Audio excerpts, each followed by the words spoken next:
Okay, let's unpack this. We are diving into a major La Liga fixture that has the analytical world, well, seriously split. We've got a stack of complex projections to get through. This is our deep dive into the predictions for Real Madrid versus Real Betis for January 2026.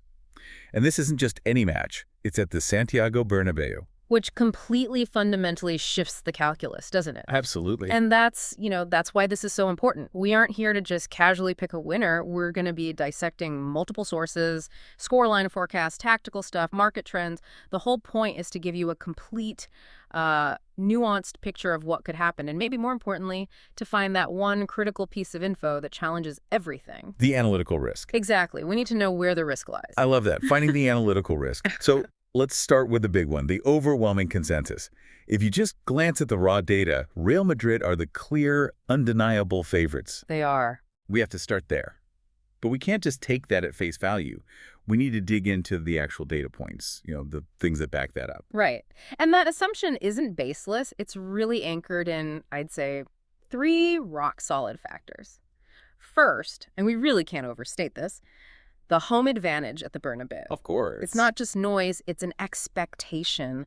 Analysts literally calculate that atmosphere as influencing referees' opponent errors by a measurable percentage. Wow. And second, Real Madrid's home stats are just staggering. They don't just win at home, they overwhelm teams, often with clean sheets or, high-margin wins in their last few fixtures there. And I'm guessing the third one is just their sheer attacking firepower. It's a bit more specific than that, actually. It's not just firepower, it's the depth of individual brilliance. The projections suggest that even if one key player has an off day, There's always someone else. exactly, they have world-class replacements who can maintain the pace, the verticality, everything they need to break down a well-structured side like Betis. They're built to score 2 or 3 goals, period. Interesting. So that certainty is baked right in. Yeah. But when I was looking at the head-to-head history, the narrative shifts just a little. Madrid obviously dominates the record books. But the recent games, they haven't all been blowouts. No, and that's a crucial caveat. If you look at just the last 6 meetings, you see a lot of narrow 1-years, some really grinding draws. Right. Betis has been a real thorn in Madrid's side. They often use a counter-attacking strategy that just, it frustrates Madrid's midfield. It proves this Betis side won't just roll over. They've gotten positive results against top teams before. That nuance sets the stage perfectly then. So this isn't going to be some generic home win. Let's move past just the winner and talk about the style of the match, because the numbers, the models are painting a very specific picture. They are. The consensus scoreline, the one the bookmakers are really leaning on, is 3-1 to Real Madrid. Yeah. And that's not random. It's a reflection of an expected tactical mismatch. The model suggests that Betis can probably keep it tight for the first hour, maybe, but the sheer intensity, the wide play for Madrid, their fullbacks overlapping, it'll eventually break down Betis' structure and lead to a late flurry of goals. 3 goals still feels high. Yeah. Especially against a team like Betis that can be so organized. Why are the analysts so sure Madrid can hit 3? And, maybe more importantly, why are they so sure Betis gets 1? It all connects back to the core philosophy of both teams. The prediction of over 2.5 goals is really popular, and that's a direct response to how Betis plays now. Okay. Their manager does not tell them to, park the bus. They actually maintain a higher defensive line than most teams in the league. They try to win the ball back quickly. Which is aggressive. And risky. Very risky. It creates chances for them, for sure, but it also leaves these massive gaps at the back that a team with Madrid's pace can just exploit. So over 2.5 goals isn't just about Madrid. It's a reflection of Betis' willingness to go for it. Precisely. And that leads right into the other big market prediction, both teams to score. It's highly favored.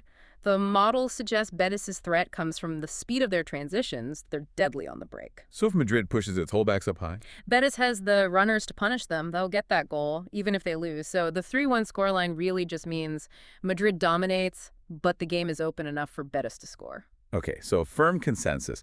Madrid wins 3-1, goals at both ends. It sounds like a lock. A guaranteed high-scoring home win. But analysis is rarely that straightforward, is it? And this, here's where it gets really interesting, because the entire basis for that 3-1 prediction is now seriously compromised. It is, and this is the critical variable. This is what you need to pay attention to. We have to introduce the single most significant piece of team news. Real Madrid star forward Kylian Mbappe is injured. Oh, wow. And he's expected to miss this match. This is not a minor rotation. This is a seismic structural change to their attack. That's enormous. We're not just losing a great player. We're talking about a key tactical pillar. What does the analysis say the immediate consequences are? The consequences are threefold: tactical, statistical, and psychological. Tactically, Madrid loses their main way of stretching the defense. Their vertical threat. Their main vertical threat, yes. Mbappe's runs force defenders to drop 10 yards deeper than they want to. Without him, Madrid's attack gets more crowded, more central, and, well, easier to defend. And statistically, that must mean a big drop in expected goals. A significant reduction. Analysts estimate his absence could reduce Madrid's total expected goals, their XG, by almost 0.7 to 0.8 goals. That turns a convincing 3 goals into a slightly labored 2. And there's the psychological part. Right, which we can't ignore. What's fascinating here is that it's not just about losing his finishing. It's about losing the psychological terror he puts into defenders. The Betis backline will breathe a collective sigh of relief. They won't have to worry about that one guy who can turn a half chance into a goal. That confidence boost alone is expected to narrow the gap between the sides considerably. That injury detail is the elephant in the room. Yeah. It forces us to ask, can the rest of the attack still guarantee those 3 goals? If their XG is dropping by almost a full goal, that 3-1 prediction looks fundamentally flawed. It does. This is where the critical thinking really starts, moving beyond just favorites win at home. Absolutely. The analyst has to reevaluate the entire model. If you account for Betis's proven resilience and then you subtract Mbappe's threat, the whole forecast changes. And that injury creates the perfect opening for the alternative view, which I see some models are now favoring. If the threat is lower and Betis holds firm, what does the analytical safety net look like? It looks like a draw. When the most cautious models, the ones that really prioritize Betis's recent form in their defensive structure, when they account for this, a completely different scoreline comes into play. Which is? A 1-1 draw. A 1-1 draw. That is a huge lead from 3-1. It suggests a totally different game. More of a midfield battle, fewer clear chances. What's the tactical foundation for that?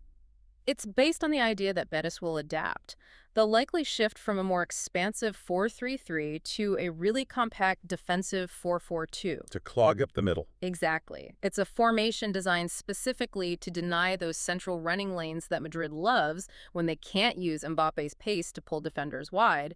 The goal would be to force a lot of long-range shots.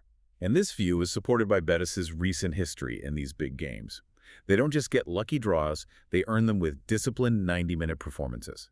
The draw becomes a realistic outcome for a top team playing a giant that's just lost its main weapon. If we connect this to the bigger picture, that 1-1 prediction is the logical balance point.